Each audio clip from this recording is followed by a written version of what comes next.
Hey guys, thanks for tuning in. I hope you guys are doing really good. So today is the final video of the How to Build a Healthy Hair Care Regimen series. Thank you guys so much for the feedback and for sending your questions through for this video. Before we get started, I will just say you may hear some singing or some noise in the background, and that's just hubby doing his thing. I don't usually film on a Sunday, but because I am today, you may hear him in the background. So just letting you know.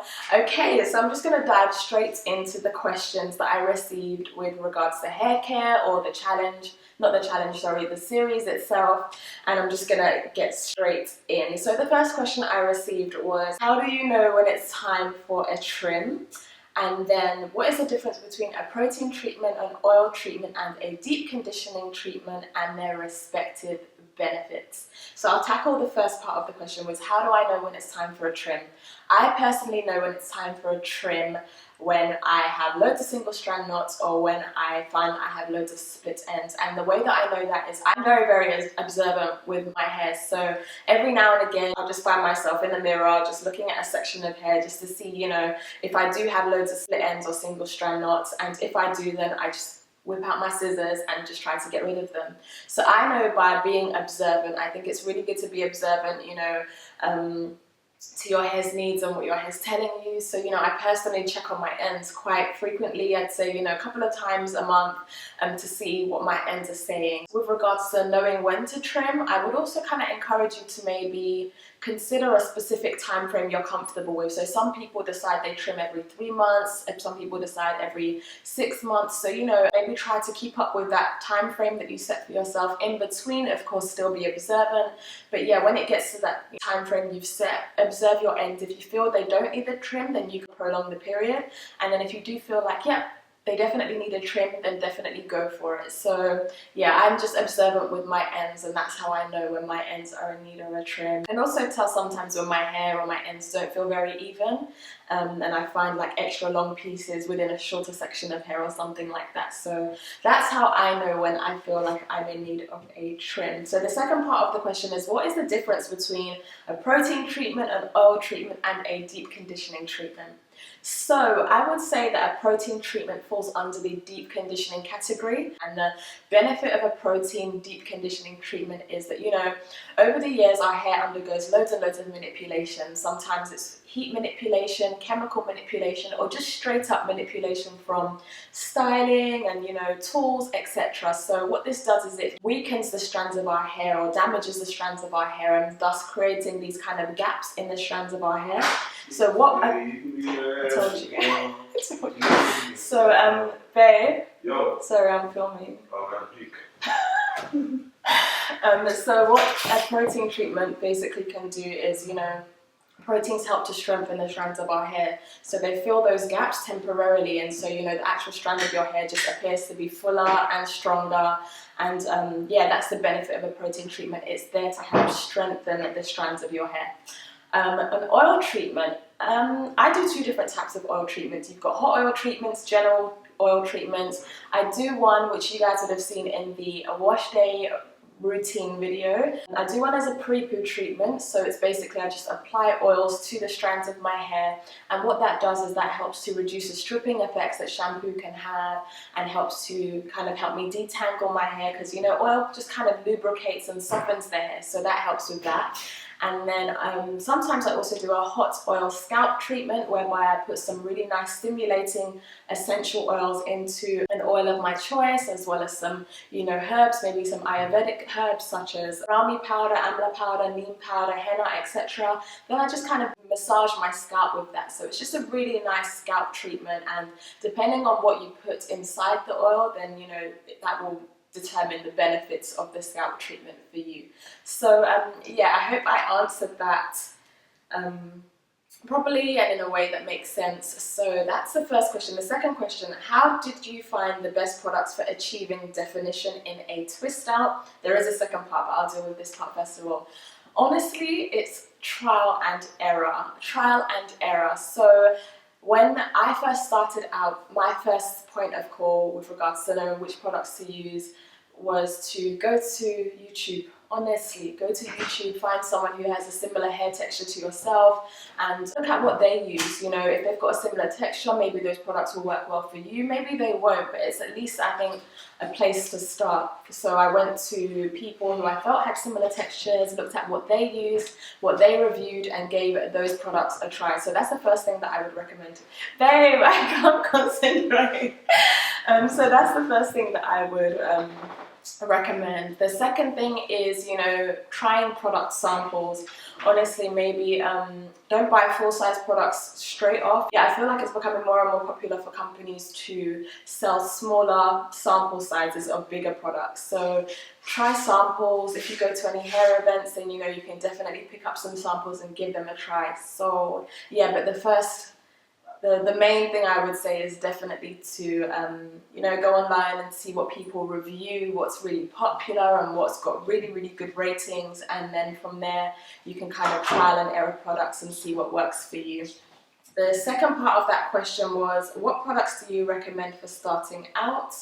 I'm going to address that in a blog post, so I'll put a link to the blog down below, and in the next, I think, week or two there will be a post on my favourite or recommended products. But I do actually already have a staples list, so I guess you can consider that my recommended products. I have a list of staples that I really, really love on the blog already, so actually I'll put a link to that as well down below. Do you do the LOC method before a twist out? I personally do the LCO, so I do liquid or leave-in cream oil. And I kind of do them together. So basically I do my liquid or leave-in, and then the cream I use is usually a cream that is not only moisturizing but that can also define my hair. So yeah, I essentially do both of them together. If I want an even more defined twist out, then the only change I'll make is with the second product. So my liquid leave-in will stay the same, my cream will change, and yeah, basically the oil will also stay the same. So I do the twist out and the LC method at the same time. The final part of that question, no, I think that was it. Yeah. Okay, so the next question that I received was, what protective styles do you recommend that do not put too much strain on your hair? I personally think that wigs are really good. I don't find that they put strain on my hair, but everyone is different. I have a cousin who absolutely cannot wear wigs. She finds that they just really make her hairline throb. So everyone is very, very different, but I personally don't wear my wigs too tight. And other protective styles I think are really, really great. A bun. Just protective styling in a bun. You know, you can determine the tightness of your bun, you can make it a nice loose bun, your ends are tucked away, and that in itself is protective styling. You can do maybe like mini twists, not too many, but mini twists, and put those up in a bun. There are so many. On to the next question. How can one wear a lace front wig or full weave without damage to the hairline?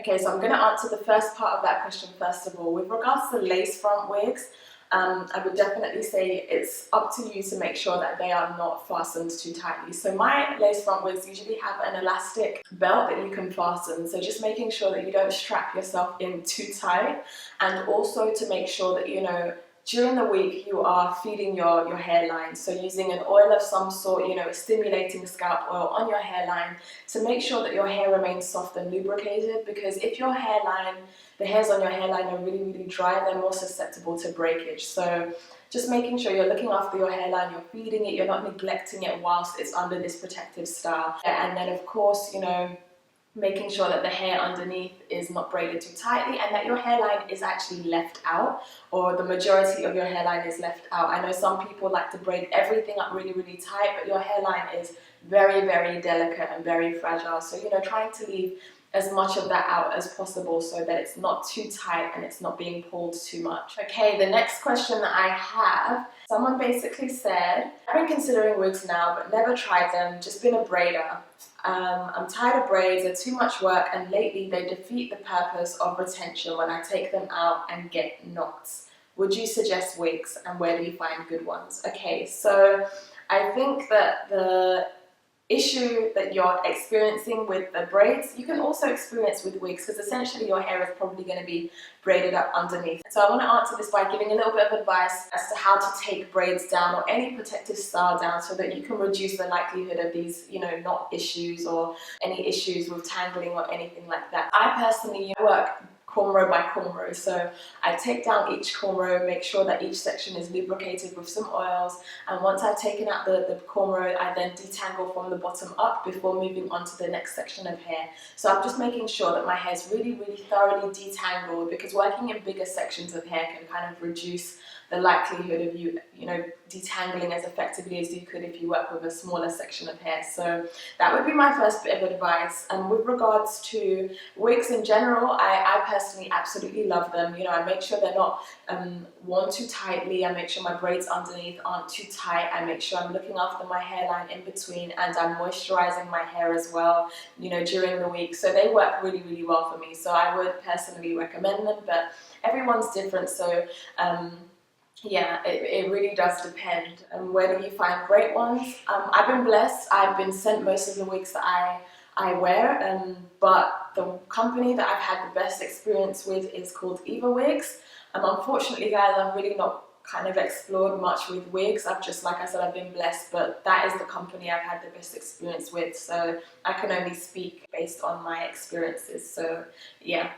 Okay, so another question I received on YouTube was, what products do you use to co-wash? In terms of co-washing, I love the As I Am coconut co-wash. So that's something that I use to co-wash, and if that ever runs out before I kind of repurchase that, I would definitely use my Regimen Naturals conditioners or the Hello Hydration Herbal Essences conditioner. So just any kind of cheapy conditioner that I have in my cupboard. So that's what I use to co-wash. The next question I received was, what would you define your hair type as?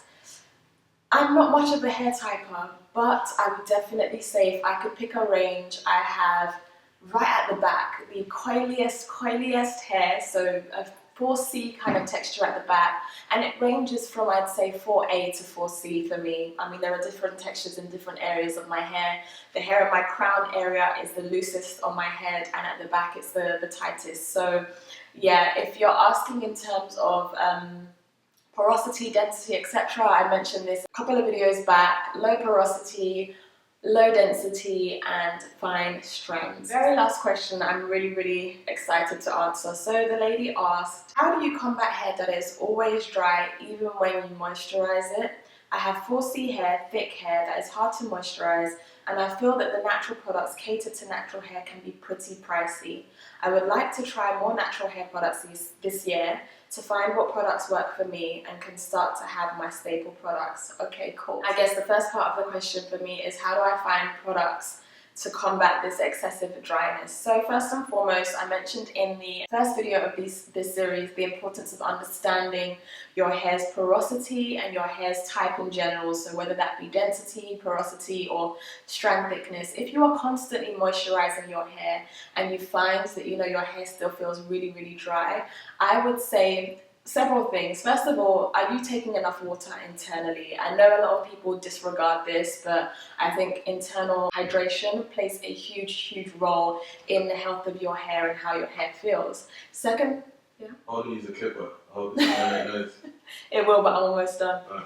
Okay. Second thing that I would say is, what kind of moisturizer are you using? Is it a moisturizer that has water as the first ingredient? You know, do check for that, because I've had friends and family who tell me the same thing, and then they tell me that they use shea butter to moisturize their hair, and I'm like, no, that's not the type of moisturizer that you need. You need something that has water in it. So yeah, definitely consider what you're currently using, and maybe, you know, do a little bit of a test. Look at the products you have and give them all a try again, and just kind of jot down which one makes your hair feel the most moisturized, and then have a look at the ingredients in that product and see what the product that you like has that the others don't, and then that may help you basically get an idea of, you know, what ingredients work well with your hair and which ingredients don't work well with your hair.